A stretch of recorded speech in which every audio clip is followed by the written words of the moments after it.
learning Quran together.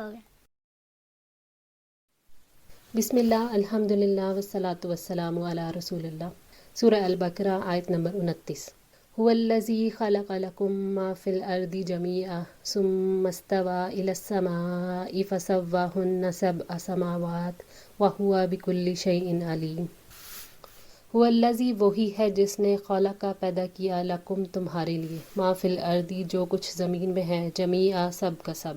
اس رب کریم کا رحم ہے جس نے ہمیں پیدا کیا، اسی رحمت کے ساتھ اس نے زمین میں موجود تمام چیزوں کو پیدا کیا جو ہمارے لیے نفع مند ہیں۔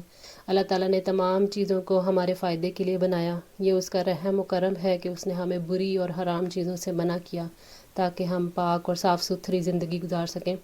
اللہ تعالیٰ کا احسان ہے ہم پہ کہ اس نے ہمیں رزق عطا کیا، اچھی شکل و صورت عطا کی، بولنا سکھایا، ہمیں عقل اور سمجھ عطا کی۔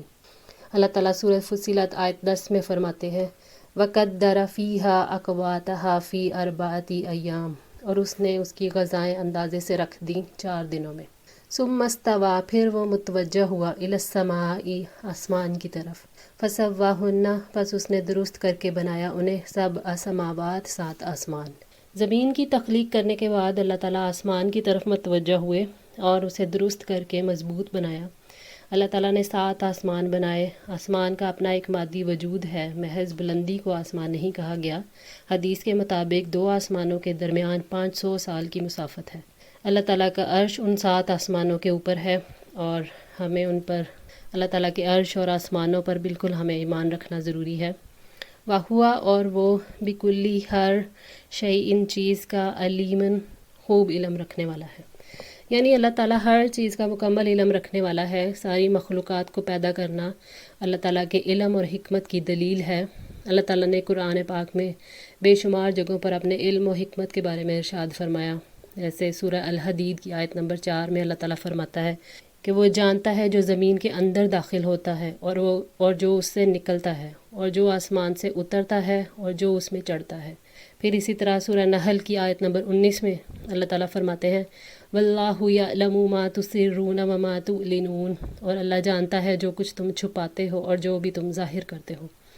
پھر سورہ طٰہٰ کی آیت نمبر 7 میں کہا وَإِن تَجْهَرْ بِالْقَوْلِ فَإِنَّهُ يَعْلَمُ السِّرَّ وَأَخْفَى، اگرچہ آپ بلند آواز سے بات کریں، یقیناً وہ تو پوشیدہ اور پوشیدہ تر کو بھی جانتا ہے۔ پھر اسی طرح اللہ تعالیٰ سورہ ملک کی آیت نمبر 14 میں فرماتے ہیں أَلَا يَعْلَمُ مَنْ خَلَقَ وَهُوَ اللَّطِيفُ الْخَبِيرُ، کیا وہی نہیں جانتا جس نے پیدا کیا اور وہ نہایت باریک بین خوب باخبر ہے۔ وَإِذْ قَالَ رَبُّكَ لِلْمَلَائِكَةِ إِنِّي جَاعِلٌ فِي الْأَرْضِ خَلِيفَةً قَالُوا أَتَجْعَلُ فِيهَا مَن يُفْسِدُ فِيهَا وَيَسْفِكُ الدِّمَاءَ وَنَحْنُ نُسَبِّحُ بِحَمْدِكَ وَنُقَدِّسُ لَكَ قَالَ إِنِّي أَعْلَمُ مَا لَا تَعْلَمُونَ۔ وَإِذْ، اور جب، قالا فرمایا، ربو کا آپ کے رب نے، للملائکتی فرشتوں سے، انی بے شک میں، جاعل بنانے والا ہوں، فی الارض زمین میں، خلیفتن خلیفہ۔ اللہ تعالیٰ نے جب انسان کی تخلیق کا ارادہ کیا تو فرشتوں کو آگاہ کیا کہ وہ آدم علیہ السلام کو زمین کے اندر خلیفہ بنائے گا۔ سیدنا ابو موسیٰ اشعری رضی اللہ تعالیٰ عنہ سے روایت ہے کہ آپ صلی اللہ علیہ وآلہ وسلم نے فرمایا اللہ تعالیٰ نے آدم علیہ السلام کو تمام زمین سے جمع کی گئی مٹھی بھر خاک سے پیدا فرمایا۔ آدم علیہ السلام کی اولاد کو بھی طرح طرح کی مٹی کے مطابق پیدا فرمایا۔ ان میں سیاہ فام بھی ہیں، سرخ بھی ہیں، سیاہ فام بھی ہیں، اور ان کے درمیانی رنگوں کے بھی ہیں۔ اسی طرح نیک اور بد، سخت اور درمیانی طبیعت والے بھی ہیں۔ خلیفہ سے مراد دوسرے کا جانشین ہے، اور یہاں اس سے مراد آدم علیہ السلام ہے۔ اللہ تعالیٰ نے فرمایا اور وہی ہے جس نے تمہیں زمین میں جانشین بنایا اور تم میں بعض کو بعض پر درجات میں رتبہ دیا تاکہ وہ ان چیزوں میں تمہیں آزمائے جو اس نے تمہیں عطا کی ہیں۔ بے شک آپ کا رب بہت جلد سزا دینے والا ہے اور بلا شبہ وہ یقیناً بے حد بخشنے والا اور نہایت رحم کرنے والا ہے۔ سورہ الانعام کی آیت نمبر 165 ہے یہ۔ قالو، انہوں نے کہا اتجعلو، کیا تو بنائے گا، فیہا اس میں، من یفسدو جو فساد کرے گا، فیہا اس میں، ویسفکو اور وہ بہائے گا، الدماء خون۔ سیدنا عبداللہ بن مسعود رضی اللہ تعالیٰ عنہ بیان کرتے ہیں کہ آدم علیہ السلام کے پیدا ہونے سے 2000 سال پہلے زمین پر جنات رہتے تھے۔ انہوں نے زمین میں طرح طرح کے فساد کیے۔ اللہ تعالیٰ نے فرشتوں کے ایک گروہ کو جنات کی تنبیہ کرنے کے لیے بھیجا۔ ان فرشتوں نے جنات کو مار کر جزیروں میں نکال دیا۔ تو اب انسان کی پیدائش کا حال سن کر فرشتوں نے اسی حساب سے یہ بات کہی تھی کہ جنات کی طرح بنی آدم بھی زمین میں فساد پھیلائیں گے۔ فرشتوں کا یہ خیال جو تھا یہ انہوں نے جنوں کے اعمال کی وجہ سے کہا تھا کہ جنوں نے جیسے فساد زمین میں برپا کیا، اسی طرح انسان جو ہیں وہ بھی زمین میں فساد پیدا کریں گے۔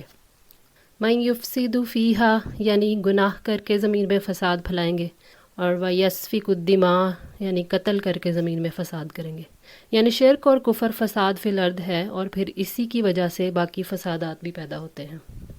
وَنَحْنُ اور ہم نُسَبِّحُ تسبیح کرتے ہیں، بِحَمْدِکَ تیری تعریف کے ساتھ، وَنُقَدِّسُ اور ہم پاکیزگی بیان کرتے ہیں لَکَ تیری۔ فرشتوں نے کہا کہ ہم آپ کی تعریف کرتے ہیں، آپ کی پاکی بیان کرتے ہیں، مسلسل آپ کی اطاعت کرتے ہیں، اور ہمارے سارے ماحول میں صرف آپ کی اطاعت ہے، کہیں کوئی نافرمانی موجود نہیں ہے۔ آپ کے احکامات پر تیزی سے عمل کرتے ہیں، کیا یہ اتنا کافی نہیں ہے؟ کیونکہ فرشتے جانتے تھے کہ انسان کو اللہ اپنی عبادت کے لیے تخلیق فرمانے کا ارادہ رکھتے ہیں، اور انسانوں کے پاس اختیارات بھی ہوں گے جن کا وہ غلط استعمال کر کے زمین میں فساد پھیلائیں گے۔ تو عبادت تو ہم کر ہی رہے ہیں، تو پھر انسان کو بنانے کی کیا ضرورت ہے؟ تو اللہ تعالیٰ نے فرمایا، قالا کہا، انی بے شک میں، عالم جانتا ہوں، ما جو لا تعلمون تم نہیں جانتے، یعنی میں جانتا ہوں کہ ان میں انبیاء، صالحین، صادقین، شہداء بھی ہوں گے۔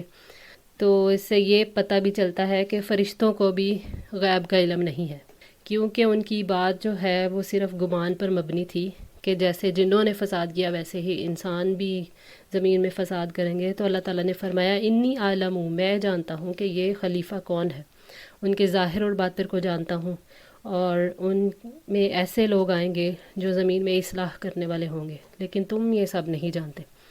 اللہ تعالیٰ کو یقیناً یہ بھی علم ہے کہ بہت سے لوگ اختیارات پا کر بگڑ جائیں گے، لیکن بہت سے ایسے لوگ بھی ہوں گے جو اللہ تعالیٰ کے مقام کو پہچانیں گے اور بغیر کسی دباؤ کے اللہ تعالیٰ کی اطاعت کریں گے، اور ایسے ہی لوگ اللہ کی نظر میں قیمتی ہیں۔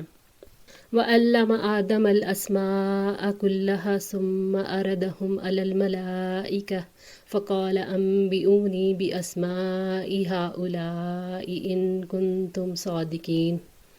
وَعَلَّمَ اور اس نے سکھا دیے آدم کو، الاسماء نام، کلہا سارے کے سارے۔ اللہ تعالیٰ نے آدم علیہ السلام کو فضیلت عطا کی اور ان کو تمام چیزوں کے نام اور ان کا علم عطا فرما دیا۔ اللہ تعالیٰ نے آدم علیہ السلام کو الہام کے ذریعے اسماء کا علم عطا فرمایا، سب کی سب کائنات کی تمام چیزیں، ان کے نام، ان کی خاصیت اور ان کے فائدے، سب کا علم اللہ تعالیٰ نے آدم علیہ السلام کو الہام کر دیا۔ ثم پھر عرضہم اس نے پیش کیا انہیں، علی الملائکتی فرشتوں پر۔ تو اللہ تعالیٰ نے پھر فرشتوں کو آزمانے کے لیے ان چیزوں کے نام جو انہوں نے آدم علیہ السلام کو سکھا دیے تھے پہلے ہی، فرشتوں کے سامنے پیش کیا ان چیزوں کو کہ وہ ان کو پہچانتے ہیں یا نہیں۔ تو یہ ان کے لیے ایک آزمائش تھی۔ فقالا پھر فرمایا، انبئونی خبر دو مجھے، بھی اسمائی ناموں کی، ہؤلائی ان سب کے، ان کنتم صادقین اگر تم سچے ہو۔ تو اللہ تعالیٰ نے پھر فرمایا کہ فرشتوں سے، اگر تم اپنے گمان میں سچے ہو اور اس خلیفہ سے افضل ہو تو پھر ان چیزوں کے نام بتاؤ۔ یعنی کن چیزوں میں سچے ہو؟ کہ ان کا جو گمان تھا انسان کے بارے میں کہ وہ صرف خون بہائیں گے اور فساد کریں گے، تو اللہ تعالیٰ اسی چیز کو چیلنج کر رہے ہیں ان کو کہ اگر تم اپنی بات میں سچے ہو تو پھر بیان کرو ان تمام چیزوں کے نام۔ قالوا سبحانک لا علم لنا الا ما علمتنا انک انت العلیم الحکیم۔ قالوا انہوں نے کہا، سبحانک پاک ہے تو، لا نہیں، علم کوئی علم، لنا ہمارے لیے، الا مگر، ما جو، علمتنا سکھایا تو نے ہمیں۔ تو فرشتوں نے اپنی کم علمی کا اعتراف کیا اور کہا کہ آپ نے جتنی بات ہمیں بتا دی ہمیں بس اتنا ہی پتہ ہے، ساری حقیقتوں کو جاننے والی تو صرف آپ ہی کی ذات ہے۔ سیدنا ابو ذر رضی اللہ تعالیٰ عنہ سے روایت ہے کہ نبی پاک صلی اللہ علیہ وآلہ وسلم نے فرمایا، کیا میں تمہیں اللہ تعالیٰ کے سب سے محبوب کلام کی خبر نہ دوں؟ بے شک اللہ کو جو سب سے زیادہ کلام محبوب ہے وہ ہے سبحان اللہ و بحمدہ، اور ایک اور روایت میں ہے کہ آپ صلی اللہ علیہ وآلہ وسلم سے پوچھا گیا کون سا کلام افضل ہے، تو آپ صلی اللہ علیہ وآلہ وسلم نے فرمایا جس کو اللہ تعالیٰ نے اپنے ملائکہ کے لیے پسند فرمایا، سبحان اللہ و بحمدہ، اللہ تعالیٰ اپنی تعریف کے ساتھ پاک ہے۔ اسی طرح ایک اور جگہ پہ نبی پاک صلی اللہ علیہ وآلہ وسلم نے فرمایا دو کلمے زبان پر ہلکے اور میزان میں بہت بھاری اور رحمان کو بہت محبوب ہیں، سبحان اللہ و بحمدہ، سبحان اللہ العظیم۔ تو جب فرشتوں نے اپنی کم علمی کا اعتراف کیا تو انہوں نے انہی الفاظ کے ساتھ اللہ تعالیٰ کی تعریف بیان کی، قولوا سبحانک لا علم لنا۔ یہ سارے واقعے سے علم کی فضیلت جو ہے وہ واضح ہو جاتی ہے۔ اللہ تعالیٰ نے آدم علیہ السلام کو علم کی وجہ سے فضیلت عطا کی، اور دوسرے یہ بات بھی پتہ چلتی ہے کہ فرشتوں کے پاس غیب کا علم نہیں ہے، غیب کا علم صرف اللہ تعالیٰ کے پاس ہے، اور اللہ کے نیک بندوں کو بھی اتنا ہی علم ہوتا ہے جتنا اللہ تعالیٰ انہیں عطا کرتے ہیں۔ انکا بے شک تو ہی العلیم، بہت علم والا، الحکیم، بہت حکمت والا ہے۔ اللہ تعالیٰ علیم ہے، اس کے علم سے کوئی چیز باہر نہیں، زمین اور آسمان کی کوئی چیز ذرہ برابر، کوئی بھی چیز اللہ تعالیٰ کے علم سے باہر نہیں، کوئی چیز اس سے چھپی ہوئی نہیں ہے۔ اللہ تعالیٰ الحکیم ہے، اس نے کوئی چیز ایسی پیدا نہیں کی جس میں کوئی حکمت نہ ہو، اس کا کوئی حکم اور مخلوق میں سے کوئی بھی جو ہے اس کی حکمت سے باہر نہیں ہے۔ اللہ تعالیٰ نے اپنی حکمت سے انسان کو علم دینے کا فیصلہ کیا، جبکہ فرشتوں کو اس سے محروم رکھا۔ حکمت کا مطلب کیا ہے؟ حکمت ہے کہ کسی بھی چیز کو اس کے اصل مقام پر رکھنا۔ فرشتوں نے اللہ تعالیٰ کے علم اور اس کی حکمت کا اقرار کیا، اور اس بات کو بھی مانا کہ وہ کسی بھی چیز کے بارے میں صرف اتنا ہی علم رکھتے ہیں جتنا اللہ تعالیٰ نے انہیں سکھایا ہے۔ دعا ہے اللہ تعالیٰ ہم سب کے بھی علم میں اضافہ فرمائیں، ہماری غلطیوں کو، کوتاہیوں کو معاف فرمائیں، ہماری کمی بیشی کو معاف فرمائیں اور ہماری اصلاح فرمائیں۔ جزاکم اللہ خیر، والسلام علیکم ورحمۃ اللہ وبرکاتہ۔